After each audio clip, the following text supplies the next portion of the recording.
Welcome back to the channel. Today we are going to be looking at Netflix and Disney. The two stocks are comparable.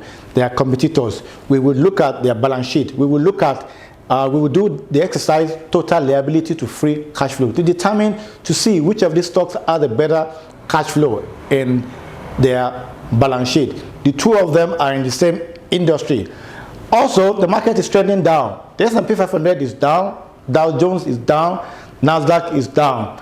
The S&P 500, we're not out of the wood yet. On the Nasdaq as well, they're both trending below 50-day moving average on a weekly chart.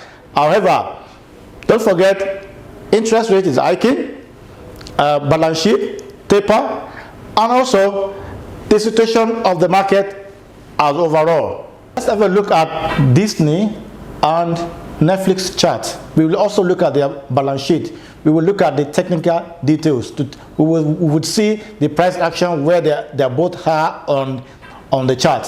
Let's have a look. So we are looking at Disney. This is Yahoo Finance. Okay.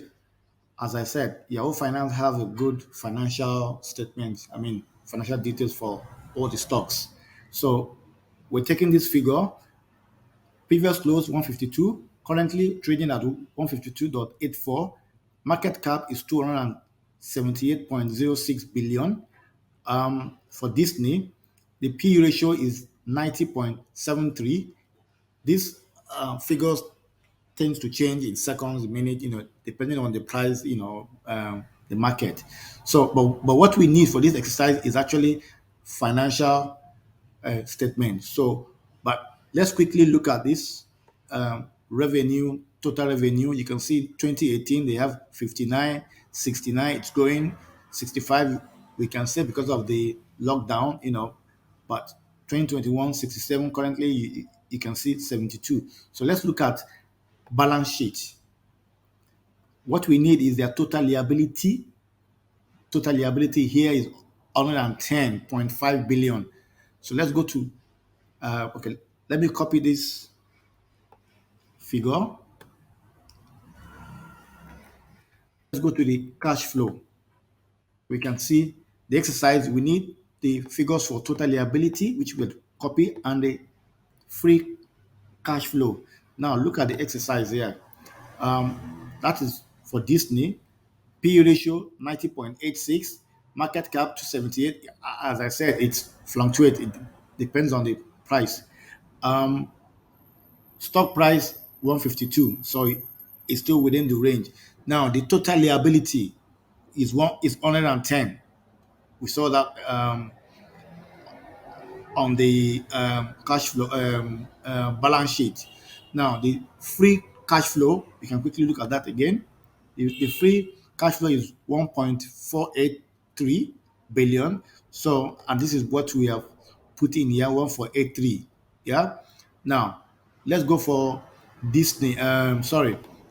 Netflix. Let's compare it with Netflix. As I said, you need to compare pair to pair, the same industry. You look at equal capacity. I know Disney does a lot more than Netflix, but they are competitors, so we need to do for both of them. Now, Netflix is trading 398.62 at the moment. Previous close was 406, so it has dropped down from 406 to 398. As you can see, the market is open and stocks are trading down. The S&P 500 is down. The Nasdaq is down. So the market cap here is 176.569 billion. The P ratio is 35. Now, whether the P ratio is really significant in this case, we would know. Now, let's go to the financials. On the financials, what we see here is for Netflix 2018, 15 billion, 20 billion, 24 billion. It's going. Between 2019 and 2020, Netflix actually did well because of the lockdown. A lot of people, were at home watching Netflix and all that. 2020 to 2021, you can see 29 billion higher.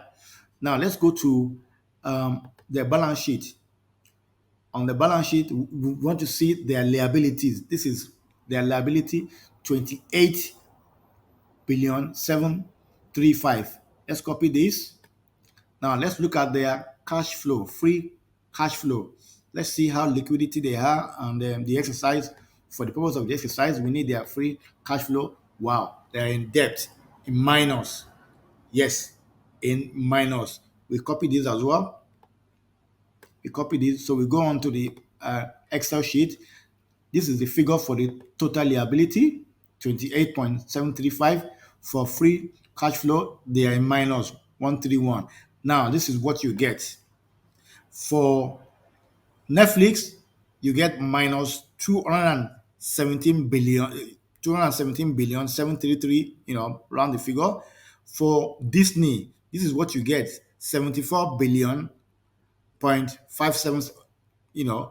So what it means really is that if both of these company with the current cash flow they have, they are asked to pay their liabilities, their total liabilities, how many years would it take them? How long would it take them? And practically, what it shows there is that it will take Disney about 75 years to pay with the cash flow they have to pay this debt. Yes, it will take Netflix 217 years to pay their debt with the amount of cash flow they have minus 131, yeah, to 28 billion. You see, it's a lot. Now let's look at their ratios.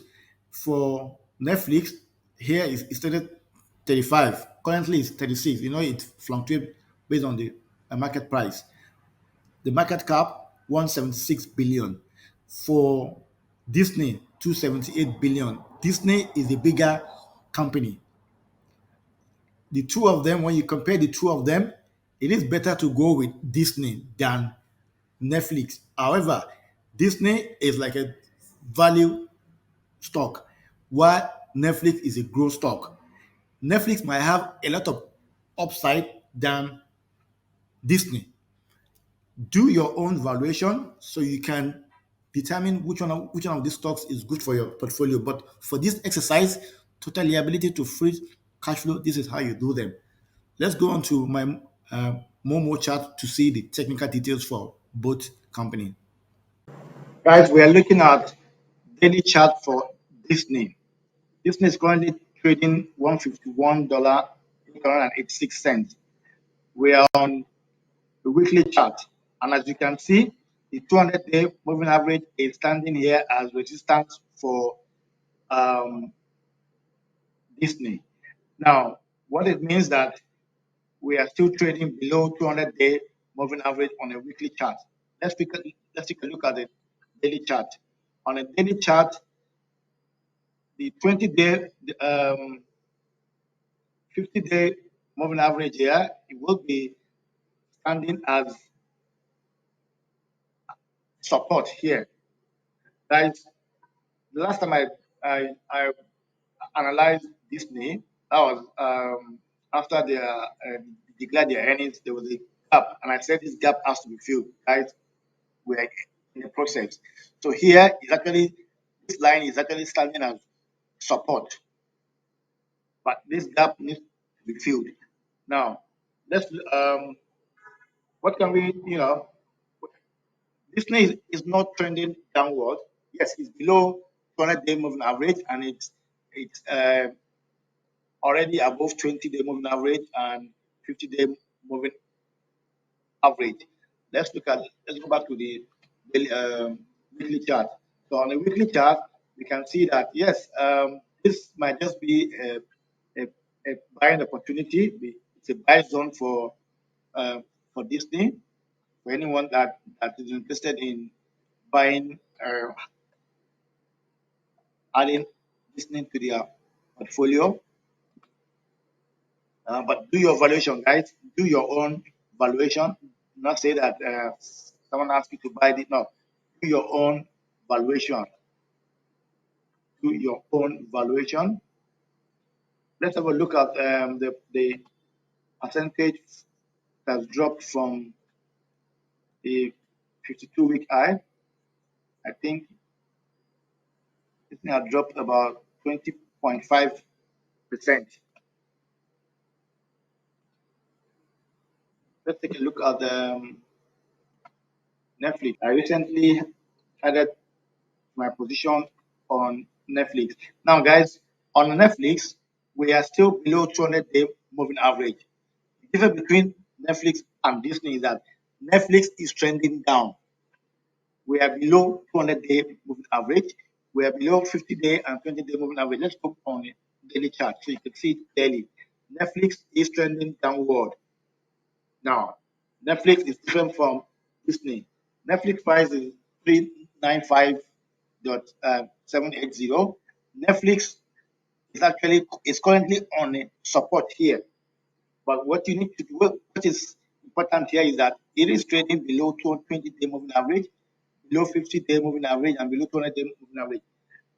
If you're buying the dip here, buy it cautiously. Don't buy it at once. Dollar cost averaging, it could still go further down. I actually got mine around 358 or something. That was after they declared their earnings and the stock plummeted. Now, let's have a look at what it does from the 52-week high to the current position. It's about 42%. 42%. Guys, do your valuation before you jump on this stock.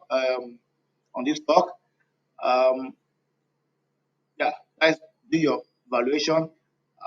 There isn't any significant. It is trending downward, so be careful. Just have a look at Nasdaq. Nasdaq, we are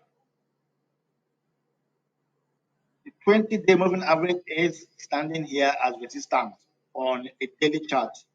For Nasdaq, we are below 200-day moving average and 50-day moving average. We are not out of the woods yet, guys. We are not out of it, given the fact that the inflation is now for January was it 7.5%. We have the Fed buzzing on hiking the interest rate. In fact, some analysts are saying that interest rates have actually been priced in on the market. You know, paper, balance sheet, and all that. All these indices are not going to just fizzle away in a day or two.